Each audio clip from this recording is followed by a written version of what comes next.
আসসালামু আলাইকুম, সবাইকে স্বাগতম আমার এই ভিডিওতে। আশা করি সবাই ভালো আছেন, আমিও ভালো আছি আলহামদুলিল্লাহ। তো আপনারা জানেন বাংলাদেশ ভার্সেস পাকিস্তানের মধ্যকার টি-20 সিরিজ গতকাল থেকে শুরু হয়েছে এবং প্রথম টি-20টি বাংলাদেশ জয়লাভ করে 7 উইকেটে। প্রথমে ব্যাট করতে নেমে পাকিস্তান 110 রানে অল আউট হয় 19.3 ওভারে। বাংলাদেশ টসে জিতে ব্যাটিং এর আমন্ত্রণ জানায় এবং প্রথম ওভারে একটা ক্যাচ মিস করে তাসকিন আহমেদ সহজ ক্যাচ ফখরুর জামানের। তারপরও কিন্তু নিয়মিত বিরতিতে উইকেটের পতন হয় পাকিস্তানের এবং শেষমেশ তারা 110-এর বেশি জড়ো করতে পারেনি।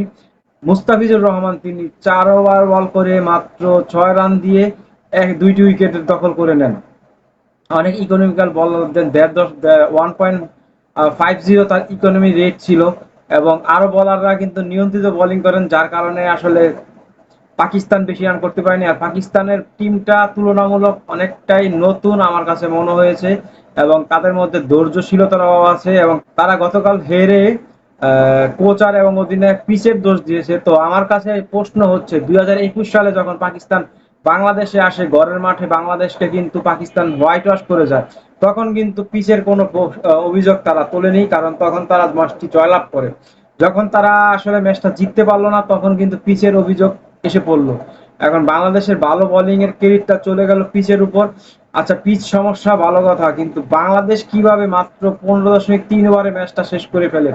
পারভেজ ইমন কিন্তু 36 বলে 56 রান করে বা 37 বলে 56 রানে অপরাজিত ছিল। জাকিরও কিন্তু 15 রান করে ফেলে অনেক কম বলে। যেমন বাংলাদেশের রান পারভেজ হোসেন করেছেন 39 বলে 56, 37 বলে 36 রান করে। তাহিদ হৃদয় 10 বলে 15 রান করে, জাকির আলী অনেক। তানজিদ তারা ব্যর্থ হয়েছেন, 1 রান করেছেন 4 বল থেকে দুইজনই। তো এছাড়া কিন্তু রান খুব দ্রুতই নিয়েছে। তো সেটা বাংলাদেশ কিভাবে নিল?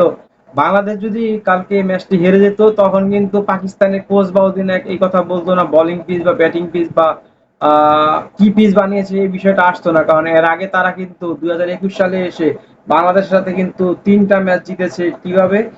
একটা প্রথম ম্যাচ বাংলাদেশের 27 করেছিল এবং পাকিস্তান সেটা 19.2 ওভারে 132 রান করে ম্যাচ জিতে প্রথম টি-20।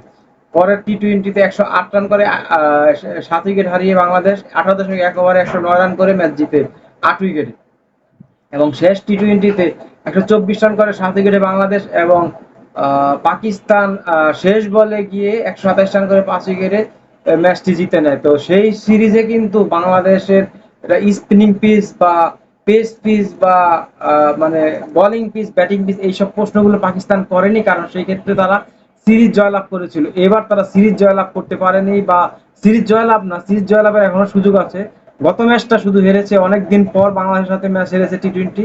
তো সেটাই তারা মানতে পারছে না। তাদের এক্সপিরিয়েন্স প্লেয়ারদের রেখে এসেছে আনএক্সপিরিয়েন্স ক্যাম্পেইনার দিয়ে, যাদের ধৈর্যের খুব অভাব ছিল, যার কারণে তারা বড় স্কোর করতে পারেনি। সবাই এসে বিগ হিটিং করতে গিয়ে 7টা উইকেট ক্যাচ আউট হয়েছে। 7টা উইকেট ক্যাচ আউট, এর মধ্যে ম্যাক্সিমাম ক্যাচ কিন্তু আকাশে মেরেছে। তো আকাশে মারলে এটা কিন্তু পিচের কারণে আকাশে বল ওঠে না, সেটা একটা ব্যাপারটা জানতে হবে। এবং কোনো বোল্ড আউট ছিল না, 3টা রান আউট ছিল, তাদের মধ্যে ভুল বোঝাবুঝি হয়েছে অনেক। এবং বাংলাদেশ ভালো ফিল্ডিং করেছে, ক্যাচ মিস করার পরে বাংলাদেশ ভালো ফিল্ডিং ভালো বোলিং করার কারণেই কিন্তু পাকিস্তানকে অল্প রানে বেঁধে ফেলেছে এবং সেই রানটা চেস করেছে। আগামীকাল বাংলাদেশ পাকিস্তানের দ্বিতীয় টি-20 ম্যাচ সন্ধ্যা 6টা বাজে টি স্পোর্টস এবং নাগরিক টেলিভিশনে দেখাবে। তো সেই ম্যাচ সবাইকে দেখার আমন্ত্রণ জানিয়ে আমার ভিডিও এখানে শেষ করছি। সবাই ভালো থাকবেন, সুস্থ থাকবেন। আসসালামু আলাইকুম।